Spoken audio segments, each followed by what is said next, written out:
Splendida di tutta la sua strana bellezza, coi capelli intrecciati di perle, cadenti sulle spalle bianchissime e vellutate, col bel seno anelante sotto il velo e il merletto che lo copriva, col suo sorriso indefinibile sulle labbra e gli occhi che, senza essere brillanti, avevano un'onda di voluttà nei loro raggi.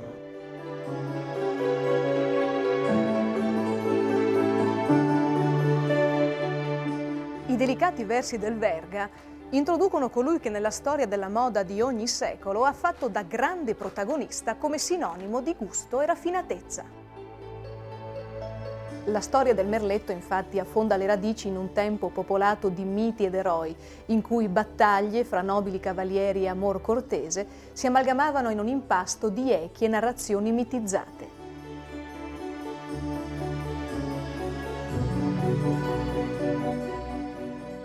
Eleganti principi del Rinascimento, dame capricciose del Barocco, caratteri usciti da qualche commedia di Goldoni, austere signore borghesi del Romanticismo, tutti, a seconda delle mode o delle fogge, si sono lasciati avvolgere dalle morbide e intriganti trine, archetipo che da sempre rappresenta castità e peccato in un binomio inscindibile. A prescindere però dalle epoche per l'uso che se n'è fatto e dalle mode spesso volubili e superficiali, per dirla con le parole di Goldoni: ecco qui la nota delle spese che si son fatte per l'illustrissima signora. Maledetti pizzi, maledettissime stoffe. Oh moda, moda, che tu sia maledetta.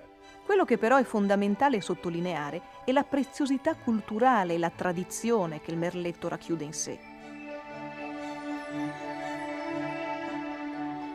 È infatti una forma di artigianato unico, prezioso, il risultato impagabile di ore e ore passate di curve a tirare migliaia di fili accompagnate dal tintinnio melodioso dei fuselli, che si muovono leggeri danzando come marionette mossi dalle loro abili burattinaie.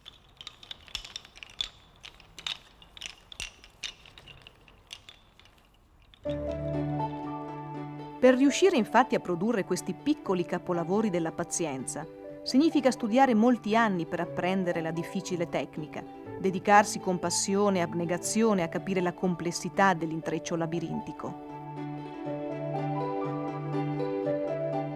È il caso di parlare di arte unica che non potrebbe mai trasformarsi in industria perché ne decreterebbe la morte, la snaturerebbe nella sua essenza più sottile e recondita, perché lavorare in merletto a tombolo è un modo di essere, una scelta che viene fatta non per necessità, ma per puro slancio, nel desiderio di creare pezzi unici e ripetibili, perle preziose e inestimabili. Ogni lavoratrice incide in maniera indelebile un pezzo di se stessa, senza rendersene conto. Ogni filo racconta una storia, ogni intreccio e ogni nodo è una narrazione continua e personale dei propri umori, delle proprie speranze, delle proprie gioie. Ma è anche lavoro della solitudine e del silenzio, non a caso quest'arte nacque in convento, e dalle mani sapienti delle suore orsoline il merletto a tombolo si diffuse a Gorizia. Fu nel corso del Seicento che nella contea di Gorizia, all'epoca sotto il dominio degli Asburgo, si consolidarono o si insediarono numerosi ordini religiosi che ebbero anche il merito di arricchire la vita culturale e civile della cittadina giuliana. Nel 1672, sotto l'imperatore Leopoldo I, arrivarono a Gorizia, provenienti da Vienna, 6 suore orsoline guidate da madre Caterina Lambertina, donna di grande forza e temperamento. A Praga e a Vienna la fiamminga Lambertina aveva già collaborato a fondare 2 monasteri. L'operosità delle 6 suore, guidate dall'esperienza dell'energica superiora, arricchì Gorizia di un convento e di un collegio. Le religiose infatti fecero costruire un complesso di edifici, tra cui una chiesa, e aprirono la prima scuola femminile italiana della città. In essa, tra le varie materie di insegnamento, vi era anche quella del merletto, ed i lavori ivi prodotti, molto richiesti, venivano poi venduti alle nobildonne che abitavano quelle terre. I primi manufatti prodotti nella scuola goriziana erano disegnati dalle suore fondatrici ed evidenziavano chiari influssi fiamminghi e boemi. La tecnica di esecuzione era quella del tombolo e fuselli, che prendeva quindi le distanze dalla tradizione veneziana che impiegava l'uso del lago. E a tal proposito, proprio per capire quanto il merletto a quell'epoca fosse di gran moda, a metà del XVII secolo si assiste ad un vero e proprio colpo di spionaggio artigianale da parte di Jean-Baptiste Colbert, controllore generale delle finanze del Re Sole, ai danni della produzione artistica veneziana che fu privata delle migliori maestre merlettaie, fatte rapire o meglio espatriare dall'abile Colbert. Le artigiane insegnarono la loro preziosa arte in Francia e il capriccioso e vanesio Re Sole, con la sua degna corte, poté arricchire il proprio guardaroba impreziosendolo di cesellate gorgiere e jabot alla moda. Dal Rinascimento in poi, infatti, i merletti nell'abbigliamento erano diventati simbolo di prestigio sociale. Non a caso Venezia li diffuse in tutte le corti europee, traendone grandissimo guadagno. Anche Gorizia aveva avuto modo di conoscere i merletti già nel corso del XVI secolo, impiegandoli oltre che nell'abbigliamento anche negli arredi delle chiese.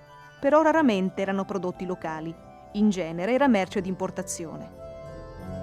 Grazie agli insegnamenti delle madri orsoline, il merletto si diffonde ben presto nel goriziano, anche se la sua destinazione è ancora elitaria, come si può intuire dalla qualità dei pizzi a metraggio dei campionari o osservando le raffinate trine indossate da importanti personaggi nei ritratti.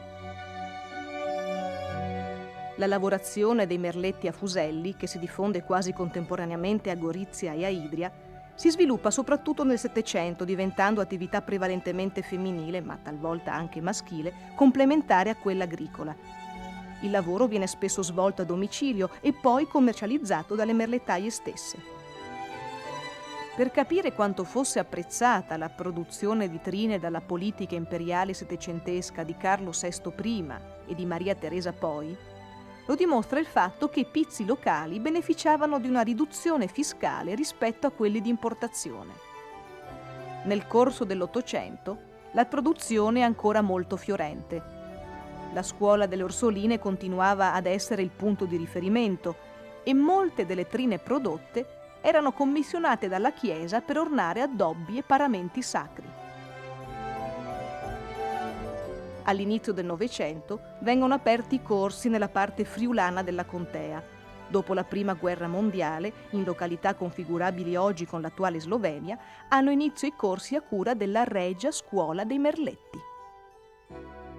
Con il passare degli anni la scuola si espande nel Friuli, aprendo sedi in tutto il territorio regionale. Nel 1979 la scuola Merletti passa alle dipendenze della regione autonoma Friuli-Venezia Giulia. Oggi può vantare una diffusione capillare. Sono ben 37 infatti le sedi suddivise tra le 4 province, con un numero di 75 corsi attivati e frequentati da quasi 1250 allieve. I cicli di studio, completamente gratuiti, sono ordinari per diventare maestre merlettaie e di divulgazione per appassionate, ideati per diffondere la cultura del merletto. Le allieve si laureano maestre dopo 6 anni di studi, che comprendono, oltre alla parte pratica, anche materie quali il disegno e progettazione artistica e la storia dell'arte. A questa prestigiosa realtà goriziana, unico istituto riconosciuto in Italia per l'insegnamento del merletto a tombolo, il termine scuola è sicuramente riduttivo perché si tratta di un vero e proprio veicolo di promozione culturale. La scuola Merletti di Gorizia, di cui vediamo la nuova sede, si prefigge infatti, oltre la formazione delle future merlettaie, anche la divulgazione del merletto. Aspetto questo da non sottovalutare visto il grande riscontro di pubblico e di interesse da parte dei mezzi di comunicazione. Vengono infatti organizzate mostre, convegni internazionali, tavole rotonde, pubblicazioni.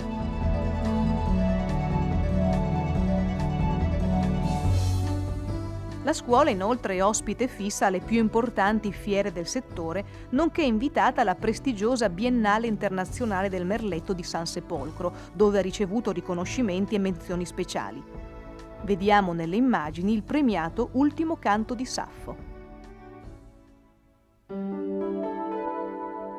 Merletto deriva dalla parola merli, riferita agli elementi decorativi dentellati posti a coronamento dell'architettura gotico-fiorita dei palazzi veneziani. Lo strumento principe è il tombolo, un cuscino di forma cilindrica riempito di segatura finissima ben battuta e rivestito di tela verde. Il colore non è casuale, questa tonalità è dovuta al fatto che è la più riposante per gli occhi. Per poter lavorare su una base stabile, il tombolo viene poi adagiato in un cesto di vimini. Ci sono poi fuselli di legno vario, meglio in ciliegio perché più pregiati e resistenti, la cui misura si aggira sui 15 cm. Incontriamo poi gli spilli di ottone nichelato, importantissimi perché servono a fissare il lavoro. La loro misura è proporzionata alla grossezza del filo. Quest'ultimo è generalmente di lino, con una torsione verso sinistra o a S, e la cui consistenza dipende dai lavori da eseguire, dal disegno, dai punti. La moda di oggi fa usare filati diversi come la lana, la seta e fili colorati di cotone. Fondamentale a questo punto per impostare il lavoro è il disegno, un tempo classico poiché le merlettaie producevano per vendere, quindi non potevano proporre stili troppo stravaganti che non avrebbero avuto mercato. Scelto il soggetto di partenza e capiti i punti che serviranno, lo si riproduce a matita su di un foglio da disegno. La fase successiva consisterà nel riprodurre a china su carta da lucido il disegno già perfezionato. Infine si procederà alla stampa eliografica che verrà fissata con degli spilli al tombolo.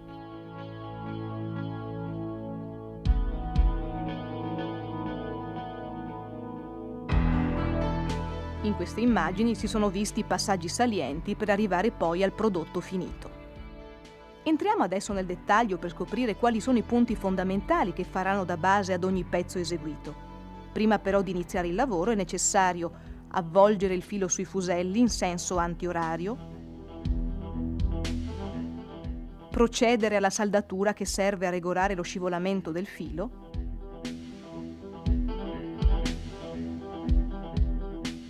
accoppiare i fuselli.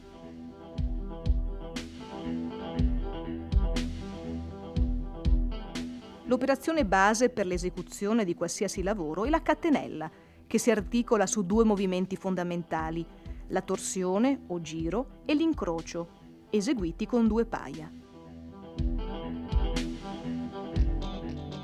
Procedendo per successione logica, il passo seguente sarà il bordino a 3 paia, che pur sfruttando il movimento base della catenella, crea già un motivo.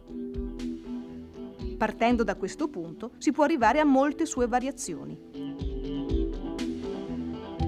Questo invece è il mezzo punto, che nasce dallo stesso movimento della catenella, ma facendo lavorare più paia. Un altro punto base molto importante è il punto tela, che nasce dal movimento opposto a quello della catenella, cioè prima incrocio e poi giro.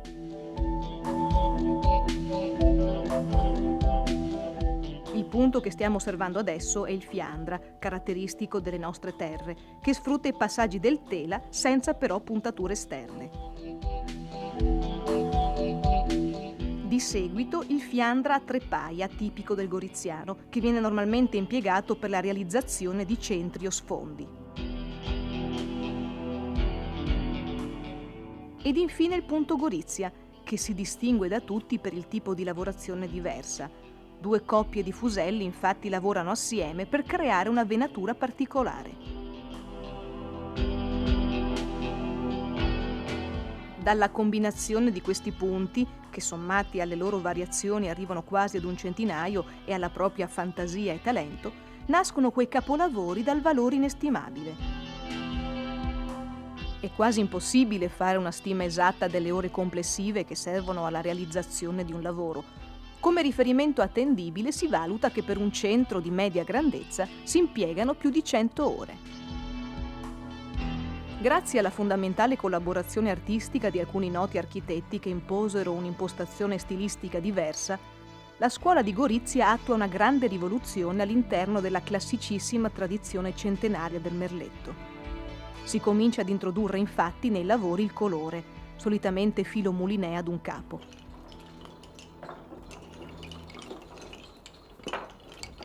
L'attività della scuola è molto intensa e prolifica.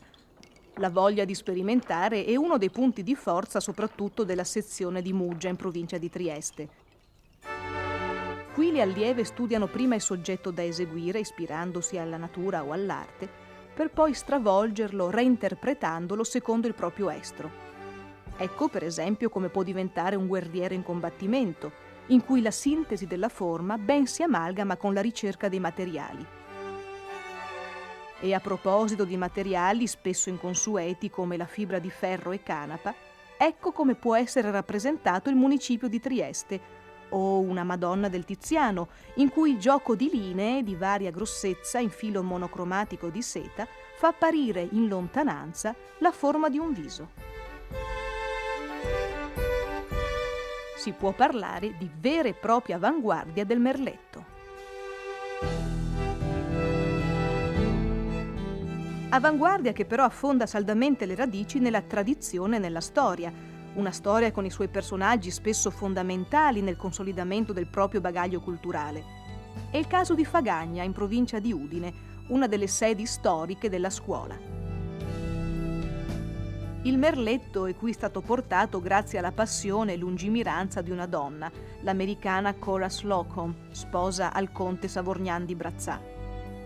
La sua grande passione per il merletto si concretizzò con la creazione di ben 7 scuole, tra cui quella di Fagagna, unica oggi rimasta, rivolte alle contadine e alle figlie degli operai delle campagne, in modo da offrire loro un piccolo cespite fisso.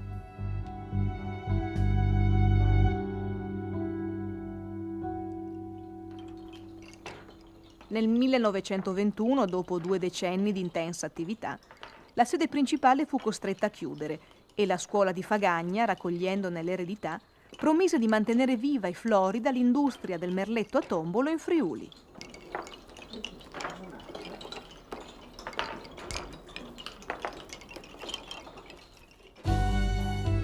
Una tradizione che quindi si tramanda di generazione in generazione, di madre in figlia.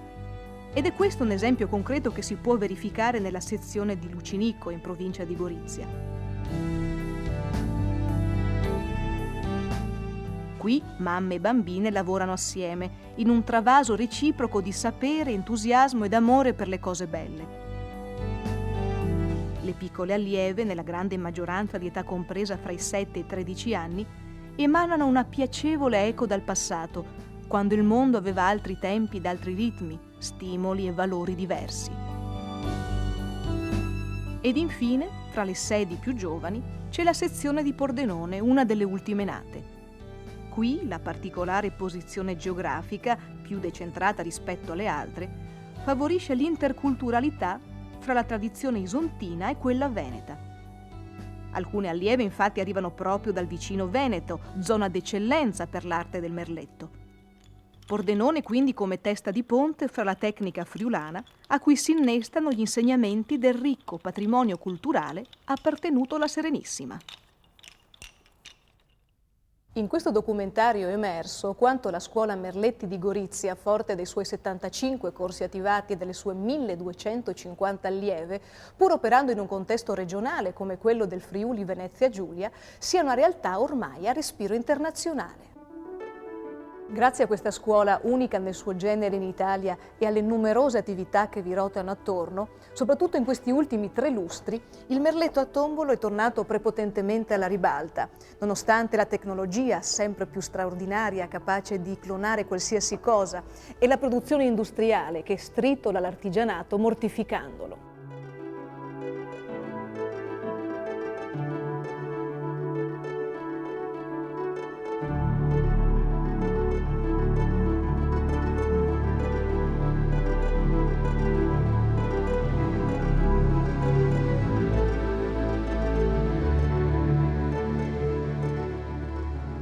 E noi aggiungiamo ancora nonostante i tempi sempre più convulsi e schizofrenici che non permettono più di rilassarsi, di cibi precotti da preparare in pochi minuti e la tanto sbandierata e compiaciuta moda del non aver tempo per niente, neanche per fermarsi a riflettere.